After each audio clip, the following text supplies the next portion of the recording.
मैंने अपनी क्लासरूम के दरवाजे की तरफ नजर उठाकर देखा तो दरवाजे पर जाह्नवी की जगह दूसरी गर्ल को देखकर मैं फिर से झल्ला उठी थी। आज जाह्नवी फिर से हॉस्टल से सुबह होते ही गायब हो गई थी और मुझसे वादा करके गई थी कि पहला पीरियड शुरू होने से पहले ही वो स्कूल पहुंच जाएगी। जाह्नवी के अभी तक नहीं आने से मेरी बेचैनी भरी निगाहें बार बार दरवाजे की ओर उठ जाती थी, क्योंकि सुषमा मैडम ने जाह्नवी की अनुपस्थिति के बारे में सभी सवाल मुझसे ही पूछने थे और मुझे आज फिर से उसके लिए एक झूठी कहानी बनाकर सुषमा मैडम को सुनानी थी। आप सोच रहे होंगे कि मैं जाह्नवी के बारे में इतना सोच रही हूँ और बोल रही हूँ, लेकिन मैं अपने बारे में कुछ बता ही नहीं रही हूँ।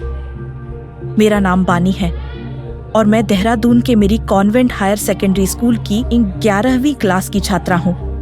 और जाह्नवी न सिर्फ मेरी क्लासमेट है बल्कि वो हॉस्टल में मेरी रूममेट भी है। और जब भी वो क्लास से बंक मारती है तो उसके बारे में न चाहते हुए भी मुझे अपनी क्लास टीचर सुषमा मैडम के सवालों का सामना करना होता था।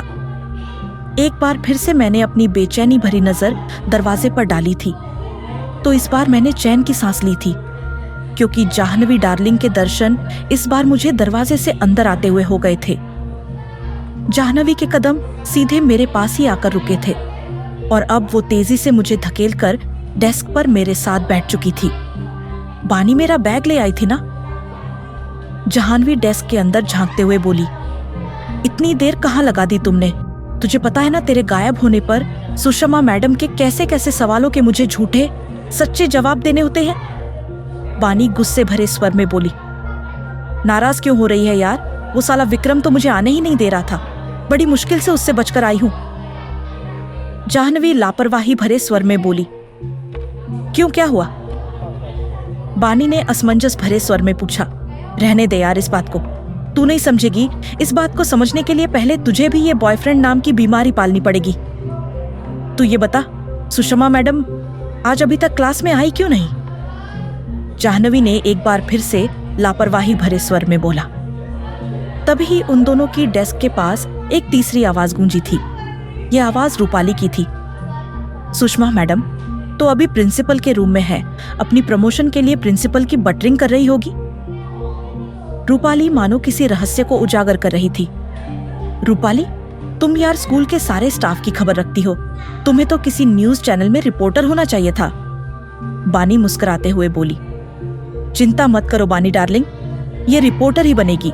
स्कूल में कौन क्या गुल खिला रहा है इसकी पूरी खबर हमेशा इसी के पास रहती है। जाह्नवी हंसते हुए बोली, मुझे तो लगता है अपने स्कूल की कैंटीन में जो हर महीने वो गपशप नाम का अखबार रखा होता है, उस अखबार को अपनी ये रूपाली ही छापती है। स्कूल में चल रही हर गॉसिप उस अखबार में ही होती है। बानी फिर से मुस्कुराई थी। नहीं यार, उस टैबलॉइड अखबार को छापने में मेरा कोई हाथ नहीं है। मैं तो खुद अचंभित हूँ कि अपने स्कूल के स्टाफ की अंदरूनी खबरों को कौन इतनी खोजबीन करके सामने ला रहा है। रूपाली इनकार में गर्दन हिलाते हुए बोली, मुझे तो लग रहा है ये काम हमारे किसी टीचर का ही है, क्योंकि स्टाफ की खबर तो स्टाफ का ही कोई बंदा निकाल सकता है। जाह्नवी बोली, जाह्नवी डार्लिंग, तुम्हारी इस बात में तो दम है, लेकिन इस अखबार के चक्कर में असली बात तो रह ही गई।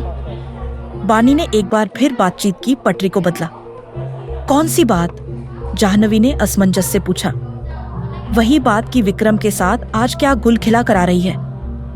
बानी मुस्कुराते हुए बोली, जाने मन, विक्रम मेरे लिए सिर्फ टाइम पास है, कम से कम किसी टाइम पास को तो मैं ज्यादा भाव नहीं देने वाली। जाह्नवी कुटिल स्वर में बोली। फिर क्या प्लान बना रहा था वो? बानी ने पूछा। अरे यार, वो 2 दिन बाद मेरा बर्थडे आ रहा है ना, तो वो उसी की प्लानिंग बनाना चाह रहा था। जाह्नवी के चेहरे पर इस वक्त एक कुटिल मुस्कान झलक रही थी।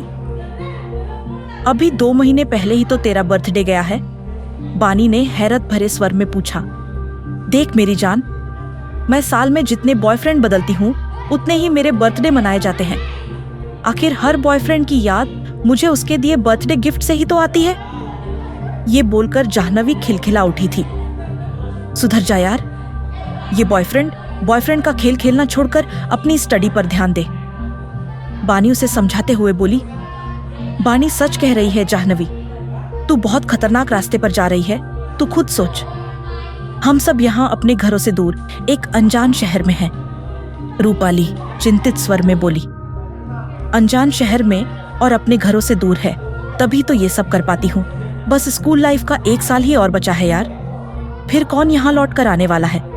इसीलिए इस बचे हुए साल में मैं अपने चाहने वालों से 5-6 आईफोन और कुछ महंगी ड्रेस और 1-2 लैपटॉप लूटना चाहती हूँ। जाह्नवी एक बार फिर से लापरवाही भरे स्वर में रूपाली की चिंता को हवा में उड़ा दिया था। रूपाली और बानी इस वक्त दोनों ही उसे अजीब सी निगाहों से घूर रही थी। जाह्नवी की ये हरकतें उसे किस मुसीबत में डालने वाली थी? क्या बानी उसे उस मुसीबत से बचा पाएगी? जानने के लिए जुड़े रहिए आगामी पार्ट के लिए हमारे साथ।